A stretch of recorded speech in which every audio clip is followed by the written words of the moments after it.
Pemerintah Amerika Serikat mengeluarkan travel advisory atau imbauan terkait penyebaran COVID-19, ancaman terorisme hingga bencana di Indonesia. Travel advisory pemerintah AS untuk warganya itu dinilai lumrah. Kita akan tanyakan hal ini kepada Guru Besar Bidang Studi Hukum Internasional Fakultas Hukum Universitas Jenderal Ahmad Yani, Profesor Hikmahanto Juwana. Selamat sore, Prof. Hikmahanto. Selamat sore. Prof. Hikmahanto, ini Indonesia masuk ke dalam kategori level 3 travel advisory pemerintah AS dengan alasan resiko penularan COVID-19 yang dinilai tinggi, ancaman terorisme, kemudian juga kerusuhan. Nah, apakah hal ini sesuatu yang bisa dikatakan wajar, Prof? Ya, pertama yang ingin saya sampaikan adalah setiap negara tentu punya kewajiban untuk melindungi warga negaranya, termasuk ketika warga negara akan berkunjung ke negara lain. Indonesia juga seperti itu, ya, dan semua negara seperti itu. Nah, yang jadi masalah sekarang ini adalah pemerintah Amerika Serikat maupun juga pemerintah Indonesia melakukan assessment terhadap bagaimana negara yang akan dikunjungi oleh warganya. Karena sekali lagi dalam konteks perlindungan, maka pemerintah Amerika Serikat membuat advisory. Dan intinya adalah dia akan mengkategorikan negara yang dia assess agar warga negaranya pertama tahu kondisi dari negara yang akan didatangi, dan yang kedua, kalau misalnya terjadi apa-apa, maka pemerintah itu tidak bisa dipersalahkan karena dia sudah memberikan peringatan kepada warganya.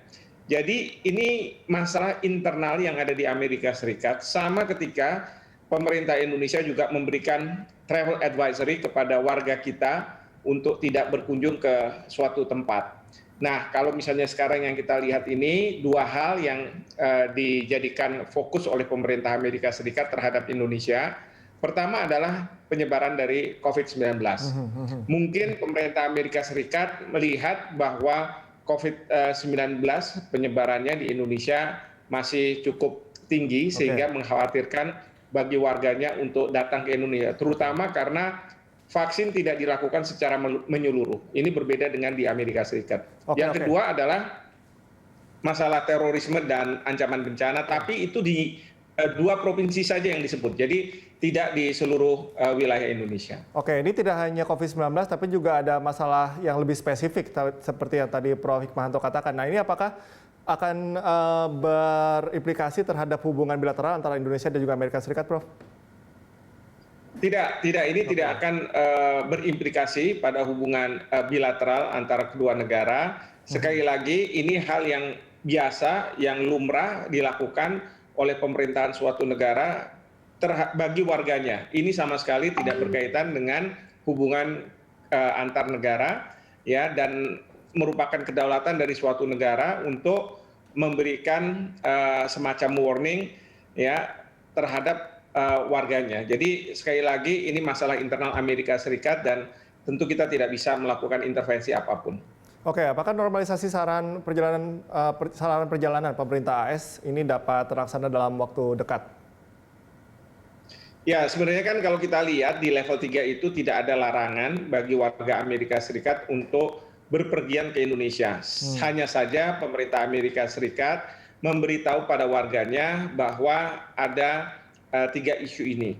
Nah, sekarang diserahkan kepada warganya apakah akan tetap datang ke Indonesia atau tidak datang ke Indonesia. Sekali lagi, Indonesia tidak masuk dalam level 4, di mana kalau level 4 itu memang pelarangan bagi warganya untuk masuk ke suatu negara. Prof. Hikmahanto, singkat saja, ini terakhir mungkin. Artinya kan di sini Indonesia punya PR untuk membereskan pandemi, lebih diperbaiki lagi, kemudian konflik internal yang ada di Indonesia lebih diperbaiki. Kalau ini langsung berkepanjangan, apa dampaknya terhadap Indonesia, Prof? Saya rasa tidak harus, ya, tidak harus kemudian gara-gara ada travel advisory ini, terus kemudian kita harus memperbaiki segala hal. Kita melakukan apa yang kita lakukan, bahwa itu merupakan assessment internal yang dilakukan oleh pemerintah untuk warganya, yaitu hak mereka.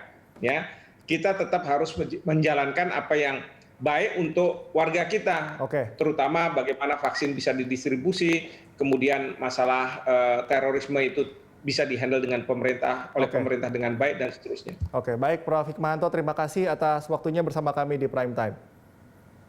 Baik, sama-sama.